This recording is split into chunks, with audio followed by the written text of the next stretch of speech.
आज चेनानी में केंद्रीय मंत्री डॉक्टर जितेंद्र सिंह ने जनता का दरबार लगाया और ऐसे में उन्होंने लोगों की मुश्किलें सुनी और मौके पर ही उनका हल किया। वह लोगों से बातचीत करते आए और उनकी समस्याओं का हल जल्द से जल्द करने का उन्होंने आश्वासन भी दिया। इसी की आप तस्वीरें देख पा रहे हैं। आपको बता दें कि डॉक्टर जितेंद्र सिंह की ओर से बीजेपी के दफ्तर का उद्घाटन भी किया गया। आप भी डालें इस पूरी वीडियो पर एक नजर। चेनानी से आप देख रहे हैं ओंकार सिंह की रिपोर्ट।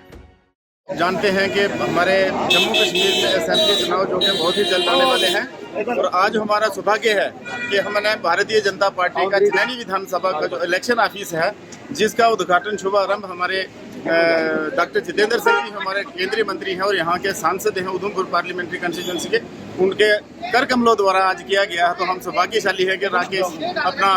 डॉक्टर जितेंद्र सिंह जी की जैसे व्यक्ति के द्वारा आज हमारा उद्घाटन किया गया। बहुत बड़े हमारे नेता हैं और इसके साथ ही साथ हम ये कहना चाहते हैं आम पब्लिक से, अपने भारतीय जनता पार्टी के कार्यकर्ताओं से, उसके बाद हम अपने बूथ के प्रेसिडेंटों से, अपने शक्ति केंद्र प्रमुख से, और उसके बाद हम सभी से यह आग्रह करते हैं कि आज के बाद हमारा जो असेंबली का कॉन्स्टिट्यूंसी का जो ऑफिस है वो हमने खोला है और हमारे कार्यकर्ता, हमारे बूथ के अध्यक्ष, हमारे शक्ति केंद्र प्रमुख सभी यहाँ आए और भारतीय जनता पार्टी के लिए काम करें। भारतीय जनता पार्टी दिन दुगनी रात चौगुनी तरक्की करेगी। जैसा कि आप जानते हैं कि हम अगले दिनों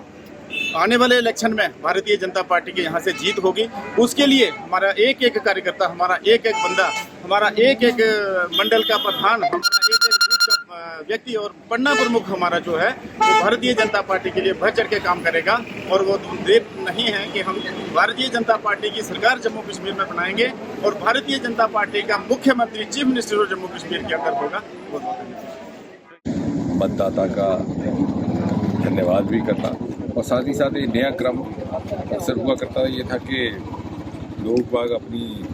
समस्याएं लेकर के आते हैं, मेमोरेंडम देते हैं और सीधे साधे लोग होते हैं और समझते हैं कि इससे समाधान हो जाएगा, लेकिन वो मात्र एक खबर तक ही सीमित रह जाता है। तो इसलिए ध्यान में आया कि इस प्रकार से एक पब्लिक दरबार का क्रम प्रारंभ किया जाए, जहाँ पर के सारे अधिकारी भी उपस्थित रहें, हमारे जनप्रतिनिधि भी रहें और जो आम जनता के प्रतिनिधि हैं उनकी जो सुविधाएं रहती हैं उसको लेकर के एक एक करके कई एक ऐसी बातें होती हैं जिनके कोई ऐसे विषय होते हैं जिनका ऑन द स्पॉट ही निवारण हो जाता है, कुछ ऐसे होते हैं जिनके लिए अधिकारियों की ओर से मार्गदर्शन, गाइडेंस इत्यादि भी उपलब्ध होता है। उसके अतिरिक्त एक नया प्रयोग जो हमने इसी कॉन्स्टिट्यूंसी में शुरू किया था, मुझे लगता है कि अपनी तरह का देश में पहली बार टेली मेडिसिन के माध्यम से क्षेत्र के उन दूर दराज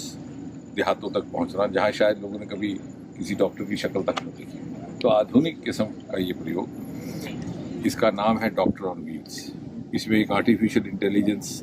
ड्रिवन एक डॉक्टर रहती है, वो मरीज की शिकायत सुनती है उसकी भाषा में और उसी की भाषा में उत्तर देती है, जो भाषा बोले, डोगरी बोले, पंजाबी बोले, भद्रवाही बोले, तेलुगु बोले, हिंदी बोले। उसके उपरांत वहाँ पर हमारी एक टोली रहती है, वो उनकी सारी जिस्म की जाँच करवाती है और इस व्यवस्था को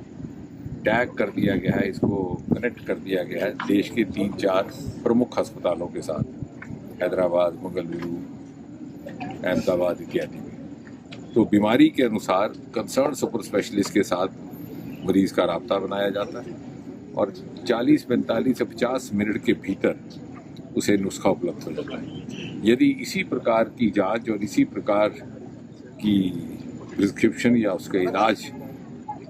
किसी कॉर्पोरेट अस्पताल में उपलब्ध करवाना हो तो कई हज़ार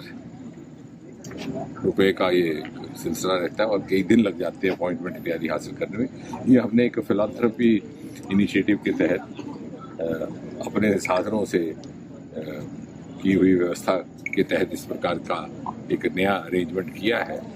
और मैं चाहूँगा कि आपके माध्यम से भी सब लोगों तक बात पहुँचे कि इसको काफ़ी मेहनत के बाद और काफ़ी इन्वेस्टमेंट के बाद इसका प्रारंभ हुआ, इसका भरपूर लाभ लिया जाए। डॉक्टर साहब, असेंबली इलेक्शन की बात करें तो चुनाव आने वाले हैं, तो किस तरह की तैयारी है भाजपा की? और जिस प्रकार से देखा जाए मिलिटेंसी एक्टिविटीज़ जो है काफ़ी बड़ी हैं। इस मिलिटेंट एक्टिविटी के विषय में पिछली बार मैंने आपसे ये कहा था कि चूँकि कश्मीर घाटी पर जो दबाव पड़ा उसके चलते आतंकियों ने अपना शायद फोकस इस तरफ शिफ्ट करने का प्रयास किया, लेकिन अब सुरक्षा बलों ने भी अपनी रणनीति बदली है। उसका सार्वजनिक तौर पर तो उसकी व्याख्या नहीं होती, लेकिन मुझे लगता है कि अगले कुछ एक सप्ताह में इस पर भी नियंत्रण पा लिया जाएगा। ये